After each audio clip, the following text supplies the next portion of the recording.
Ah, this is cool. Now let me ask you this question. And this is pretty interesting for me.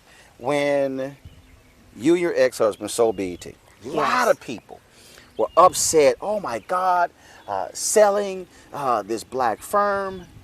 But I said that that's an asset that you grow it, you build it to be able to essentially buy something like this. Well, exactly. And you have to understand when Viacom made the offer, it's about business. Right. And you got to, we would have been dumb to turn that down. Mm-hmm.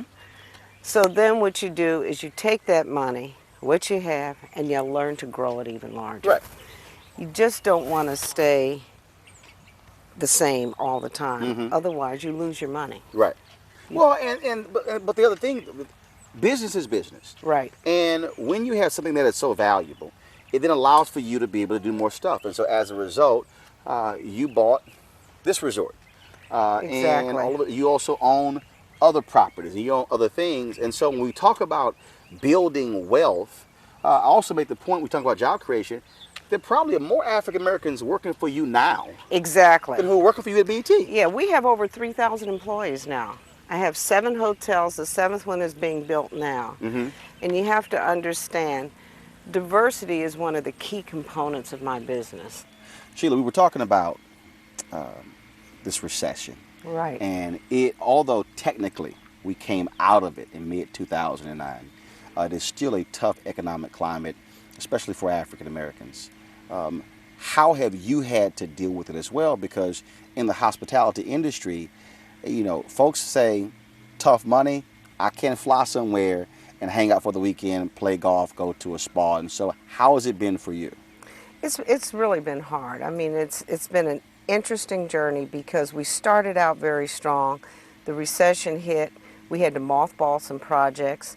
And one of the telling things that really happened that I'm very proud of what I did here at Innisbrook is that, I don't know if you remember the Tampa Super Bowl. Mm-hmm. And I was right in the middle of finishing up the renovation of this resort. And I remember NBC coming in and said, why do you have all these construction people here? Why are you moving forward? I said, because when we come out of the recession, I want to be on the other side already. And it's proven to have been one of the smartest things I could have ever done. When a broker brought me this property, they said, you need to come down and look at this. When I came through the gates, I could not believe the condition. Plus, I found out later we were almost 2 weeks from bankruptcy. Innisbrook was. Mm-hmm. And, but I could see right through it. I'm saying, this place has got great bones. And most importantly, it was the employees that moved me more than anything. We had employees that have been here since its Right. inception. I've met several of them. Yeah, and I looked at them and in their eyes, it was like, save us, please save us. I mean, they had no idea why I was there, but I could feel it. I could feel the love that they had for this property. This has been the backbone of the Tampa St. Pete area. You have 4 golf courses here, some 900 acres, and I remember when you bought it, I read various accounts and people were saying, has Sheila lost her mind? Why would you earn all of this money and why would you start buying hotels and resorts? That's just absolutely crazy. And so why did you want to make the hospitality piece what you really wanted to focus on as a businesswoman?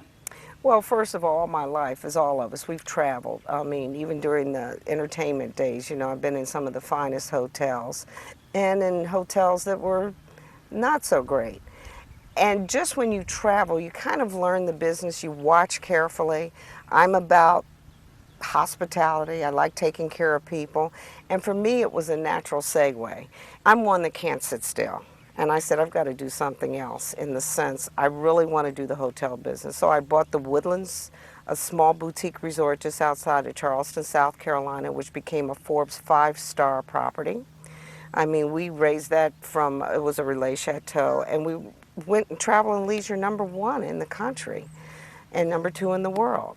So then Innisbrook also came along, and I said, I can turn this property around. Where did the basketball team come from? All of a sudden you're doing that, and then reports come out, Sheila Johnson becomes an owner of the part of the group that controls the Washington Monumental Capitals, Sports, Mystics, Wizards. Where did that come from? Well, there are opportunities that come along in your life that you know will never come back again. Abe Poland opened that door for me. Hmm.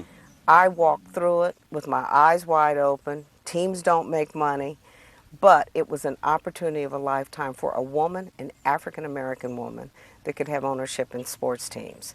So when I did that, approached Ted Leonsis. Nobody really wanted to own a WNBA team. I said, look, I'm going to buy the WNBA team. Ted, would you be interested in also me joining you with the NBA team and the hockey team? And the generous person that he is, he said, absolutely. Because I said, Ted, you can get a twofer here, African American and a woman. You know, so it was great. So I'm vice chairman of Monumental Sports and Entertainment. Yes, it's a vanity play, but I'll tell you, it's one of the greatest trips I've ever been on. But you've also gone beyond that and you really stayed with your entertainment roots in Yes. terms of documentaries and movies. Why is that? Why is that still a passion of yours, those two particular areas? Well, in my first act in life, I was a concert violinist. So I've always been an artist, Hmm. something that I've been passionate about, and I really do believe in it on the educational side all the way to the professional entertainment side. So after that, moving into the cable business, I had fallen in love with filmmaking, about telling the story. And you're also executive producing a feature-length film. Yes, I'm very excited about this, about the first African American butler in the White House. Lee Daniels is the director.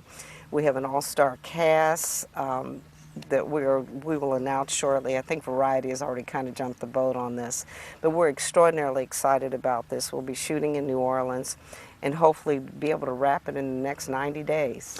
What is your assessment of where this nation stands economically when it comes to job growth, when it comes to being able to put the country in a position to move forward? Well, I don't think it'll ever be what it was. I think more than anything, this recession has taught us a lot of lessons about excess. And we need to start watching the bottom line a lot more closely. I mean, we're not going to have the freedoms that we had before as far as just spending crazy money. And really was living on debt. We were living on debt. We were living on other people's money, and that isn't going to happen anymore. I think one thing that I'm learning in my business, and I'll tell you, we meet once a month. I watch the bottom line. We have got to do that and start cutting back. If we have a bad month, you cut back that month to make things work, because in the end, that's where it's all going to be. I can't go to a bank and just borrow money anymore and say, look, can you cover my debt? I have to make it work. There's much more responsibility and accountability now than ever before. I think it's teaching a lot of families lessons about they have to be careful with their finances, and business, I've got to be a lot more accountable. Now, something that's pretty interesting, interviewing you, interviewing your ex, y'all actually said the exact same thing. You've been very big on skill assessment. Absolutely. And I remember we had a conversation off air, and he was talking about community colleges, and I was sitting there going, okay, I've heard this conversation before. You are a huge believer that part of the problem in this country is that we are not truly creating and building skill set among the next generation. And so many people are focused on, and I totally get, going to college, getting a Yes. degree, but in many ways, the debt people are amassing, they still don't have a skill set. Right. And now they're left unemployed 2, 3, 4 years. I will tell you, and I'm so glad you brought this up because this has been a thorn in my side. I grew up just outside of Chicago, huge high school, 5,000 students. We had, yes, our college-bound students, but we also had vocational training. We have got to bring vocational training back into the educational system. Everyone is not cut out to go to school, to college. We are losing our artisans. We are losing our locksmiths. We are losing people that can really fix our cars. We are losing people that we depend on every day to tailor your suit, to do anything. And we have got to bring vocational training back in. And that doesn't mean just black kids. Right. And if you go and visit a college, there are kids that are drinking their way through college because they're unhappy. It's not what they really want to do. We're taking kids' passion away. We have taken sports out of the school system, we've taken the arts out of the school system, and I will tell you point blank, if more CEOs, if we can leave the arts back in the school system, CEOs need to look at people who are much more dimensional in the sense that they can start being more creative and innovative in problem solving. We are stripping our young people of that kind of brain power. Last question, is it wrong for people to continue to think that a president or a governor can drive an economy? Do I think it's wrong? Yes. And I'll tell you, everyone else is going to drive the economy. We cannot sit up there and put rules and regulations in that are going to stifle small business and even big business. I think we're really going in the wrong direction here. I'm feeling it as a businesswoman. There's things that I want to do. There's group business that I want to bring back into the hotels. I don't want people to feel hamstrung because someone out there is making a decision for not only just me, but for everybody else, because everybody else then becomes under a microscope. If a company wants to come to my resort and they want to do some problem-solving skills within their company, this is so important in keeping a business alive. It's really important. I didn't ask. Salamander, where does that name come from? What is that?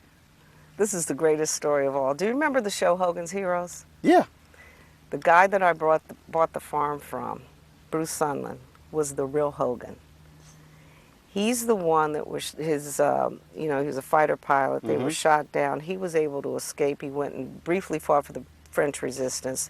U.S. came back and says, you have got to go in and get your unit out. They were in prison. They gave him the code name Salamander. And I said, well, what does that mean? He says, young lady, that is the only animal that can walk through fire and still come out alive.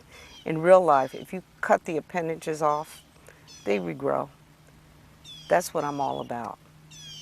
I've rebranded myself. I've empowered myself. I'm a different person now. I'm much stronger than ever before. Well, it has certainly been a pleasure to be at a Salamander Resort here in Innisbrook. And continued great job with all the stuff that you're doing, and always look forward to having a conversation with you. Okay, All that right. was terrific. Thanks so much. Thank you.